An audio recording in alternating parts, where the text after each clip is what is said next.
Hi, my name is Stephanie. I'm a big fan of all things film, music, pop culture and physical media, and today I wanted to talk about all of the movies and music that I consumed in the last week. So normally I make short form versions of these videos. I thought it might be fun to deep dive. What I've been doing since the start of the year is keeping like a journal, and it's like, for lack of a better term for it, media I consumed this week. I'll put them by date and I'll put what I listened to and what I bought, whether it's like an album or a movie or a magazine or a book, or if I watched a movie then I put it, so I put it all by date, and I do it to keep track and to hopefully every week I want to have like a full page full of albums and things bought and things listened to and everything. Sometimes it doesn't fully work out, but that's okay.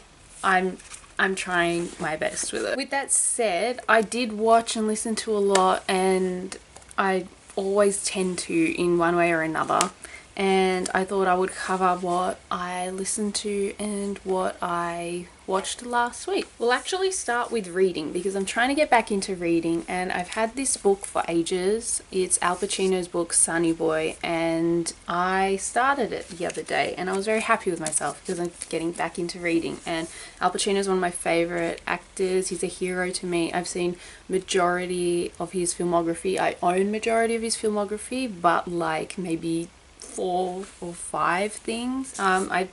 I'm a big Pacino fan, and so I started reading this the other day, and I will continue to read this. So in terms of movies, here are the ones that I've watched that I own on DVD. Some of them I don't own because they're my friends or I watch them on something else, that sort of thing. So the first thing I watched was Charlie and the Chocolate Factory. This is the Tim Burton version of the movie. I watched this because it was on TV on Easter, and I remember seeing this in the cinema when I was a kid, and I really liked this movie. I love the original too. I watched that literally the night before I watched this one, so it's a movie that I know very well and I don't need to pay like full attention to when it's on. Like I say, it was just like on TV and I rewatched it. Next is Meet the Fockers. This is one of my favorite comedies of all time. This and Meet the Parents. I love these movies. I've seen them so many times. In this occasion, I was showing it to some friends because I love it so much. And again, it's something that these movies are ones that I quote all the time. They make me happy all the time. I'll put it on and I could watch it on repeat and never ever ever get sick of it. And like the trailer just came out for the new one that's coming out, so I'm intrigued because again, I love these comedies. Next is Remember Me. This is a Robert Pattinson movie from like 2010. This movie has always been on my radar because it used to play as a trailer before one of my Twilight DVDs. I can't remember which one. It was probably like New Moon or Eclipse or something, and so I know this trailer by heart. I first watched this movie in 2019, seen it before, I know it, but I rewatched it because why not? And it's a wild movie, very interesting, but I enjoy it, and yeah, I've seen it a few times at this point. So while we're talking about Robert Pattinson and movies that played before my Twilight DVDs, one of the trailers that used to play before one of the Twilight movies was this movie called Robsessed, which is like an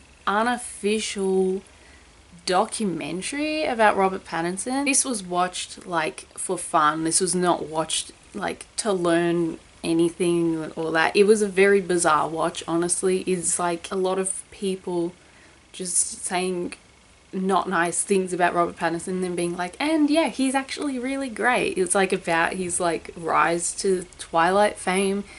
Really bizarre, but like if you go like look on YouTube, I'm sure the trailer is there. That's what used to play and be advertised before either New Moon or Eclipse as well. So it was just fun to watch and have that full circle moment after seeing this trailer a million times, because I've seen all the Twilight movies a million times. Next was 13 from 2003, which is co-written by Catherine Hardwicke and Nikki Reed, who stars in the movie. and it's directed by Catherine Hardwicke as well, and she directed the first Twilight movie. This movie really stressed me out. I gave it 5 stars. I don't typically rate movies. If you follow me on Letterboxd, you'll see that I'll put like a like if I like the movie, and I'll give it a 5 if I enjoyed the movie mainly, or if I think the movie was like flawless or really special or something. It's also not that deep to me, my ratings, so it's not a thing. I won't be giving like any other stars apart from like 5. But I did give this one 5 because I could tell that it was like Catherine Hardwicke's vision executed like to how she wanted, and I felt that, and this movie stressed me out. I thought the performances were great, but it really, like, I was like on edge the whole time with this. But to soften that, we watched Barbie and the Princess and the Pauper, which I've seen many times, and I used to have like a sticker book for it as a kid and all that. And yeah, it's just like a really sweet movie. I always love watching the Barbie movies. So last week I was like kind of in the forest, and I was in places that literally looked like Twilight. So then I watched Twilight, and I've seen Twilight so many times. I've seen it in the cinema, I've seen it in the drive-ins, I've seen it in an outdoor cinema, I've seen it at home 1,000,001 times, and it never gets old.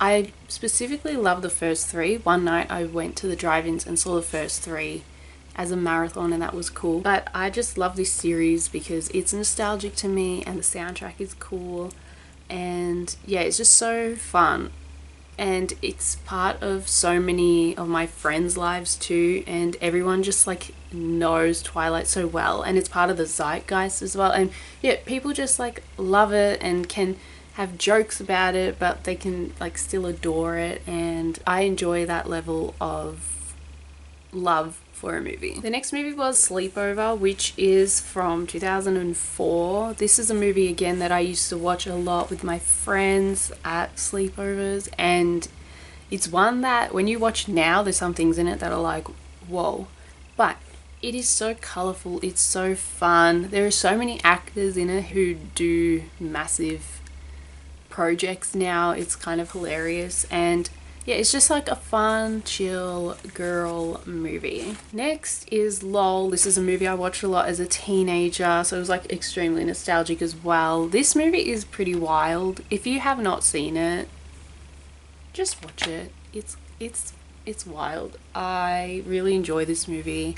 I think it's fun, and yeah, it just reminded me of like around that time when it came out and being like a teenager. The last movie I watched last week was Punch Drunk Love. This is a Paul Thomas Anderson movie, and it's been on my mind for like the last few months. I saw it many years ago now, and I'd seen again bits and pieces in the last little bit, but because it just kept getting brought up to me, like I kept seeing stuff online about it, I'm like, I need to rewatch this because I really enjoyed it, and I again will watch anything Adam Sandler does, and Adam Sandler's amazing in this movie. Yeah, I'd watch this really late at night, and I enjoyed it once again. Yeah, Paul Thomas Anderson's like a master, and so is Adam Sandler, and yeah, Philip Seymour Hoffman's in it, and yeah, this movie stresses me out as well. All these movies stress me out, I don't know why. So I listened to lots of music last week. That's every week of my life, is I listen to lots of music, but sometimes I just end up like shuffling a playlist or an artist, so it's not like a specific album listen, but I've been really trying to do album listens this year, and then buy the album if I don't already have it, or just like listen to it on CD and do whatever I can. So in terms of albums that I listened to last week, I listened to Off the Wall by Michael Jackson. This is like a big version of the album, and that is chalk because you're meant to draw on the album cover. This is like a special edition with like a documentary, which is really cool. This is one of my favorite albums of all time. Songs that aren't like Don't Stop Till You Get Enough and Rock With You and, you know, She's Out of My Life and all that. Songs like Girlfriend and I Can't Help It and Burn This Disco Out and all of that are like extremely underrated, even though Michael Jackson's like the biggest artist of all time. I love this album and I listen to it on repeat like all the time. The next album is The Car by Arctic Monkeys. This is my favorite Arctic Monkeys album. I love this album so much.